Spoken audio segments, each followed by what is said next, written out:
அனைவருக்கும் வணக்கம். குரு பயிற்சி பலன்களை இன்னைக்கு மேச ராசிக்கு பார்க்கலாம்.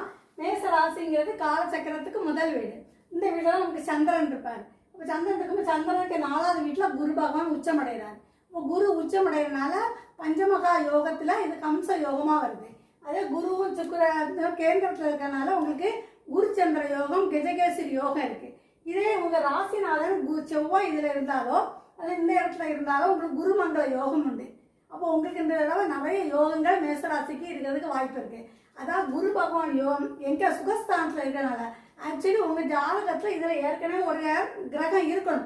ஏன்னா குரு பகவான் தனித்து இருக்க மாட்டார், கூட ஒரு கிரகத்தோடு இருப்பார். தனித்து இருந்தால் பால்னு சொல்லுவாங்க இல்லையா, அவர் பார்க்குற இடம் தான் கோடி புண்ணியம். அதில் ஒரு தோஷத்தை பார்த்தாலும் தோஷம் நிவர்த்தி ஆகும். ஆனால் இருக்கும்போது அவர் கூட ஒரு கிரகம் இருக்கும்போது ரொம்ப நல்லது. சரியா? இப்போ சுகஸ்தானம்னா வீடு இருக்குதுல்ல, அப்போ இப்போ உங்களுக்கு வீடு கட்டக்கூடிய யோகம் இருக்குது.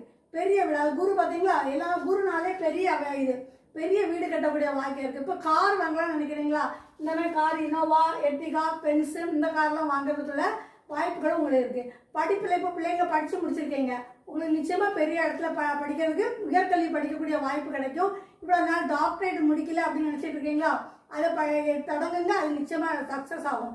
வெளிநாட்டில் போய் படிக்கக்கூடிய வாய்ப்புகளும் உங்களுக்கு இருக்குது. இப்போ நீங்கள் ஒரு கம்பெனியில் வேலை பார்த்துட்டு இருக்கீங்கன்னு வச்சுக்கோங்க, கம்பெனிலேருந்தே உங்களுக்கு வெளிநாட்டுக்கு அனுப்பக்கூடிய பாக்கியமும் உங்களுக்கு கிடைக்கும். ஓகே, அதே மாதிரி பார்த்துக்கோங்க. 9ஆம் அதிபதி 8 பார்க்குறாரு. 8 பார்க்கும்போது தந்தையோட உடல் ஆரோக்கியத்தில் கொஞ்சம் கவனமாக இருக்கணும். ஓகே, அதே மாதிரி 9ஆம் அதிபதி 10 பார்க்குறதுனால அதுலேருந்து குரு 7ஆம் இடத்தை பார்க்குறாரு. அப்போ தொழிலில் நல்ல வளர்ச்சி இருக்கிறதுக்கு வாய்ப்பு இருக்குது. அப்போ வெளிநாடு யோகமும் இருக்குது. இதே உங்கள் ராசிநாதன் செவ்வாய் இதில் இருந்துன்னு வச்சுக்கோங்களா, அப்போ இதில் உச்சம் அடைவாரா, அப்போ குருவும் உச்சம் சேரும்போது நீச பலனை கிடைக்கும். அப்போ நீங்கள் ஒரு நீண்ட தூர பயணம் போனாலோ அதில் ஒரு ஆன்மீக பயணம் போகும்போது உங்களுக்கு காலில் அடிபடக்கூடிய பாக்கியம் இருக்குது. அதுக்கு நீங்கள் என்ன பண்ணால் குலதெய்வத்தை நீங்கள் கும்பிடணும். இப்போ உங்களுக்கு குழந்தை பாக்கியம் இல்லை அப்படின்னு நீங்கள் நினச்சிட்டு இருக்கீங்களா, அவ்வளோ நாள் நிச்சயமாக இப்போ குழந்தை பாக்கியம் கிடைக்கும்.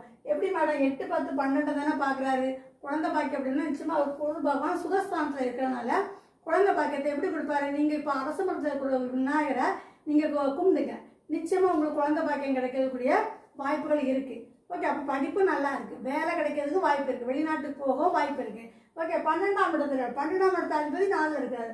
12ஆம் இடத்துல உச்சம் பெற்றிருக்கனால நீங்கள் ஃபிக்ஸட் டெபாசிட் பண்ணுங்கள். உங்கள்கிட்ட எவ்வளோ பணம் இருக்கோ அந்த பணம் விரயமாயிடும். ஆனால் நீங்கள் பண்ணிட்டீங்கன்னா நிச்சயமாக 1 வருஷத்துக்காக பண்ணி வச்சுருங்க. அதுமாதிரி இது பகல் நல்லா தூக்கம் வருங்க. 12ஆம் இடத்து அதிபதி 4 சுகஸ்தானமா, தூக்கம் நல்லா வரும், கனவு வரும். கனவுல விநாயகர் வருவார், யானை வருவார், இந்த மாதிரி வர்றதுக்கெல்லாம் நல்ல வாய்ப்புகள் இருக்குது. நிச்சயமாக உங்களுக்கு இந்த வருஷம் போகிறோம் ரொம்ப அமோகமான வளர்ச்சி இருக்குது.